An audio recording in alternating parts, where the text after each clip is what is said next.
오늘의 성경 말씀은 사무엘하 23장 8절부터 19절입니다. 그 가운데 13절부터 17절입니다.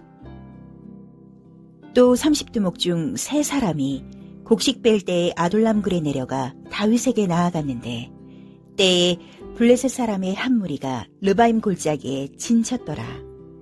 그때에 다윗은 산성에 있고 그때에 블레셋 사람의 요새는 베들레헴에 있는지라.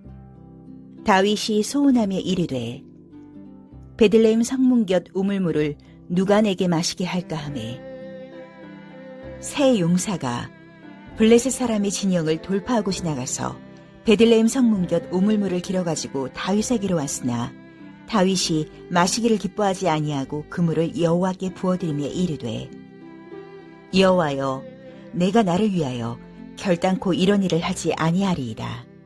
이는 목숨을 걸고 갔던 사람들의 피가 아니니까 하고 마시기를 즐겨하지 아니하니라. 새 용사가 이런 일을 행하였더라. 다윗의 새 용사라는 제목으로 최영덕 목사님께서 말씀 전해주시겠습니다. 언젠가 신문에 해외 토픽란에 아프리카의 초원에서 코끼리 한 마리가 20여 마리의 들소를 몰고 다닌다는 기사를 접한 적이 있습니다. 코끼리 한 마리가 지난 20여 년 동안 드넓은 초원에서 들소들을 이끌고 다니고 우두머리 노릇을 해왔다는 내용이었습니다. 사실 자연현상에서는 일어날 수 없는 일이지요. 근데 이런 현상이 일어나는 거예요. 어려서부터 같이 자라서 같은 동족으로 느낀 것이지요. 그동안 14마리의 젊은 들소들이 우두머리 자리를 차지하기 위해서 코끼리에게 도전했지만 모두가 죽었다고 합니다. 코끼리는 자기를 잘 따르는 들소들을 극진하게 보살펴주고 들소들도 코끼리에 대한 절대적인 충성과 순종 속에서 아프리카 초원을 누비고 있다고 합니다. 절대적인 충성, 순종이 힘든 오늘날 오늘 본문에 나와 있는 다윗의 새 용사를 통해서 다시 한번 섬김이 무엇이고 충성이 무엇인가를 살펴보며 은혜 받는 귀한 시간 되기를 원합니다.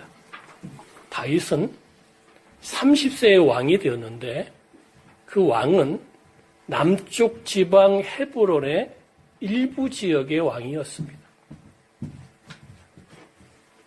그리고 37세에 통일왕이 됩니다. 30세부터 37세 사이에 일어난 일을 오늘 본문은 소개하고 있습니다. 남쪽 지방만을 다스리던 헤브론의 왕인 다윗이 어느 날 예루살렘을 기점으로 새 수도를 삼고 이스라엘 전체를 다스리려는 플랜을 세워서 실행에 옮기게 됩니다. 이것을 가장 염려하고 두려워하는 족속이 있습니다. 누구냐면 블레셋입니다. 다윗이 청소년 시기에 그들이 가장 영웅으로 여겼던 골리앗을 물리쳤던 사람이 바로 다윗이에요.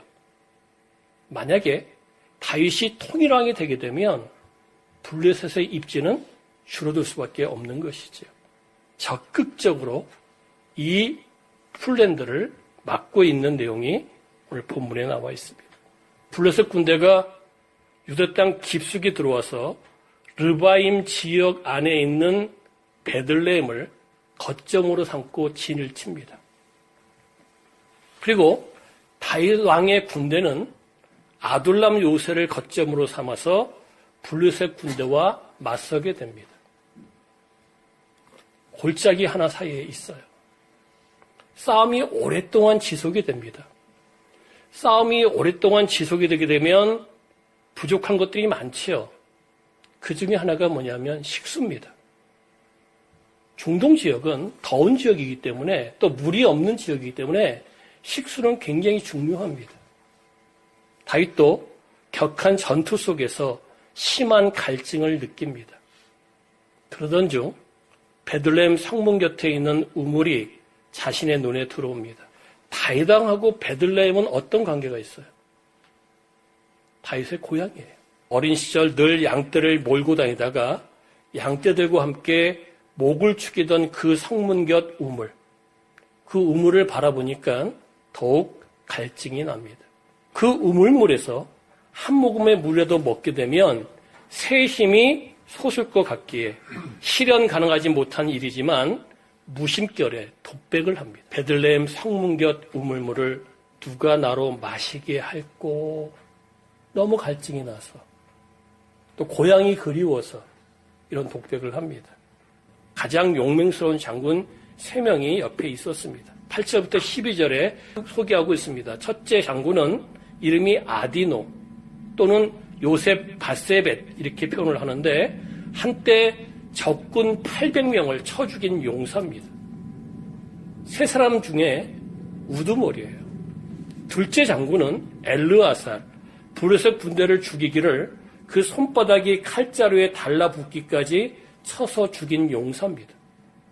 그리고 3번째 장군은 삼만데 이스라엘 군대가 블레셋 군대 앞에서 도망할 때 홀로 나가서 블레셋 군대의 진격을 막아버린 용사입니다. 그 왕의 그 부하들이에요. 그들이 이 독백의 이야기를 듣습니다. 이들은 부하들을 동원하지 않고 죽음을 각오하고 적진 깊숙이 들어가 베들레헴 우물을 길어서 다윗에게 가져옵니다. 실로 자신들의 목숨을 내건 행동들이었습니다. 어떻게 보게 되면 상당히 무모한 짓처럼 보입니다. 또 지나친 아첨의 행동이 아닌가 의구심도 듭니다. 하나 이들의 모습에서는 조금도 무모하거나 아첨의 모습들이 보이지 않았습니다. 만약에 아첨을 했다면 목숨을 걸지 않죠. 3명의 용사들의 목숨 건 행동들을 목격하고 다윗은 여호와께 외칩니다. 하나님, 내가 나를 위해서 결단코 다시는 이런 일을 하지 않겠습니다. 이 물은 물이 아니라 새 용사의 피입니다. 그래서 저는 마실 수가 없습니다. 여호와께서 이 물을 받아주십시오 하고 여호와께 드립니다. 이것이 오늘 본문의 내용이에요. 그러면 오늘 본문은 우리에게 무엇을 가르치고 있으며 또 이 사건은 우리와 무슨 상관이 있습니까? 단순히 왕에게 충성하라? 직장 상관에게 충성하라? 이것만 가르치고 있는 교훈일까요? 하나님께서 진정으로 드러내시고자 하는 계시를 구체적으로 조명하기 원합니다. 구약시대의 이스라엘의 적은 눈에 보이는 적이었어요. 그렇죠? 대표적으로 누가 있습니까? 애국, 블레셋, 아말렉, 가나안 지역의 7족속, 11족속. 이 족속들이 이스라엘 나라의 영원한 적이지요. 본문대로 하게 되면 당시의 왕은 다윗이고 그리고 군사들은 이스라엘 군대입니다. 그럼 오늘날은 어떻습니까? 오늘날은 눈에 보이지 않는 적이에요. 곧 마귀와 그의 군사들입니다. 그리고 우리들은 주님의 군사입니다. 우리의 왕은 누구십니까? 예수님이에요. 영적인 공동체의 장입니다. 그래서 오늘 본문을 신약 개념으로 좀 생각을 할 필요가 있습니다. 혹자는 이렇게 말할 수도 있습니다. 다윗의 전투가 공적인 전투라고 한다면 순종과 충성이 이해가 되지만 개인적인 목마름에 대해서 목숨을 걸고 순종하고 충성하는 것은 너무 지나친 행동이 아닌가. 그렇게 이야기할 수도 있지요.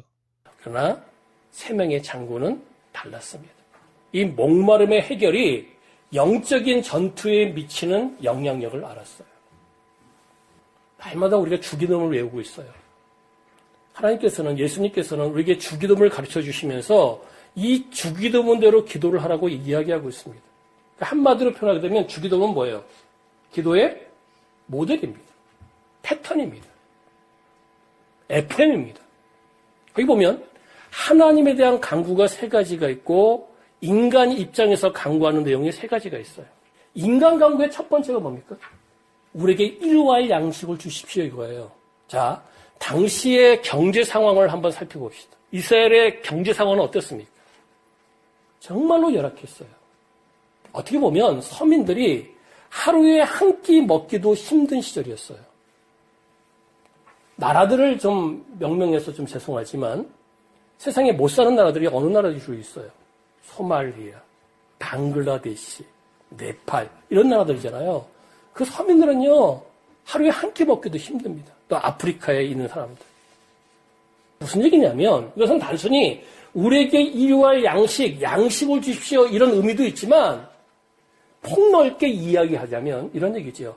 현재 나한테 가장 긴급한 문제를 해결해 주십시오 이거예요. 하나님은요 무엇이든지 주님의 이름으로 구하면 하나님께서 이루어 주시리라. 거기서 말하는 무엇이든지 뜻이 뭐라고 그랬어요? 하나님 나라에 관계되는 모든 것 그리고 내 삶과 연결되어 있는 것. 그러니까 하나님은요 나에게 필요한 것들을 채워주시기 원합니다. 그래서 주기도문을 가르쳐 주신 거예요. 인간관계 첫 번째가 현재 나한테 가장 긴급한 것을 구하라는 거예요. 아멘. 예. 그래서 우리의 목마름을 해결해 주시기 원하시는 분이 누구예요? 하나님이고 예수님이고 성령님이십니다. 두 번째 광고가 뭡니까? 내가 남을 용서한 것처럼 하나님 저를 용서해 주십시오. 그러면 좀 더 큰 범주로 이야기하게 되면 이건 뭐예요? 이 긴급한 문제를 나만 해결받는 것이 아니라 우리 동료, 우리 이웃들도 이 문제가 해결되기 원합니다. 이웃사랑이에요. 세 번째가 뭡니까? 시험에 들게 마옵시고 다만 오로지 악에서 구해 주십시오. 이거를 한마디로 표현하게 되면 뭡니까? 날마다 승리하는 생활을 하게 하소서 이거예요. 근데 그게 기도하고 계셔요? 기도하다 보면 이것이 하나님께서 원하는 게 뭘까? 이런 것 때문에 막 헷갈리는 사람들이 있어요. 그렇죠? 그냥 기도하라는 거예요. 첫 번째 하나님 강구 기도하고 두 번째 인간 강구 현지에 있는 그대로 기도하라는 거예요. 하나님은 우리의 갈급함, 목마름을 해결해 주시는 분입니다. 오늘 본문도 어떻게 보면 다윗의 개인적인 갈증이에요. 근데 세 명의 장군이 이 문제를 위해서 목숨을 아까워하지 않습니다. 저희 교회에서 수요일마다 사도행전을 공부하는데 다음 주에 드디어 끝납니다. 1년 반이 걸렸어요. 참 많은 은혜를 받았습니다. 성경의 많은 역사를 체험했습니다. 거기 보면 이런 내용이 나와 있습니다. 사도 바울이 1차 선교여행, 2차 선교여행, 3차 선교여행 할 때 함께 따라간 사람들, 동행한 사람들이 여러 사람이 있어요. 각각 다릅니다. 아리스도라는 사람이 있어요. 함께 동행을 하면서 사도 바울이 핍박받을 때 함께 핍박받았어요. 사도 바울이 옥에 갇힐 때 함께 옥에 갇혔습니다. 그리고 사도 바울이 이제 사도행전 마지막 부분은 어떤 내용이 나오죠? 사도 바울이 꿈에 그리던 로마로 갑니다. 근데 어떤 모습으로 가요? 죄인의 모습으로 가는 거예요. 여기 보면 시리아 시돈에서 출발을 하는데 소아시아까지 갈 때는 작은 배로 갑니다. 소아시아에서 로마로 갈 때는 큰 배로 가요. 지금처럼 배가 그렇게 발달되는 시절이 아닙니다. 육로로 가게 되면 너무도 장애가 많기 때문에 다 배를 이용했어요. 풍랑 만나고 뭐 별의별 일을 다 가잖아요. 끝까지 동행한 사람이 아리스다고예요. 사도 바울은요, 어떻게 보면 주님만 있어도 살 사람이에요. 근데 옆에 동역자가 함께 있음으로 말미암아 얻는 영적인 시너지 효과는 이루 말할 수가 없는 거지.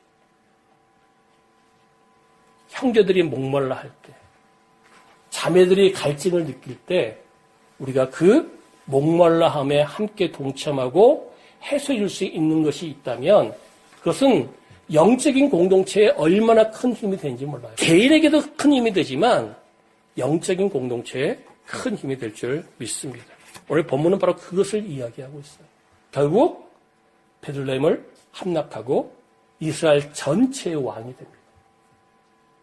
그리고 다윗에게 충성한 3명의 장군에 대해서 성경은 이렇게 기록하고 있어요. 10절 여호와께서 크게 이기게 하셨다. 12절 여호와께서 큰 구원을 이루셨다.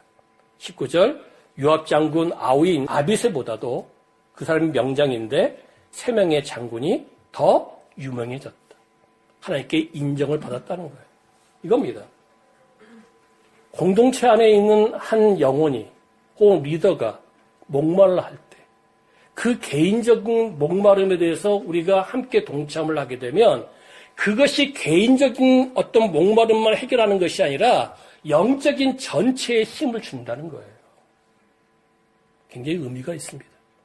주기도문에서도 우리의 목마름을 하나님이 언제든지 구하라고 하신 것처럼 내 목마름뿐만 아니라 옆에 있는 형제 자매, 리더의 목마름에 대해서 함께 동참하는 모습을 갖고 있을 때에 그 공동체는 더욱더 힘을 얻을 줄 믿습니다. 아멘. 여러분들 어떻습니까? 내 옆에 있는 형제 자매 가운데 혹시 개인적으로 목마른 형제가 있습니까? 오늘 본문에 나와 있는 새 용서가 되기를 원합니다. 아멘. 그러면 개인적인 목마름도 해결되고 정체적인 영적인 힘도 분명히 강해질 줄 믿습니다. 그러한 모든 심령들 되시기를 주님의 이름으로 축원합니다. 기도하겠습니다. 하나님 아버지 감사드립니다. 오늘도 우리에게 귀한 말씀을 주시고 목마름을 해결하는 방법, 또 해결받음으로 말미암아 나타나는 효과들에 대해서 공부를 했습니다. 이 말씀이 우리 것이 되어서 더욱더 하나님께 영광 돌리고 섬기기에 부족됨이 없는 저들 삼아 주시옵소서. 이제는 우리 구주 예수 그리스도의 은혜와 하나님 아버지의 크고 오묘하신 사랑과 성령님의 감화감동 교통 충만하심의 역사가 오늘도 서로 섬기며 하나님께 영광 돌리기 원하는 귀한 심령들 위에 영원토록 함께 계실지어다. 아멘.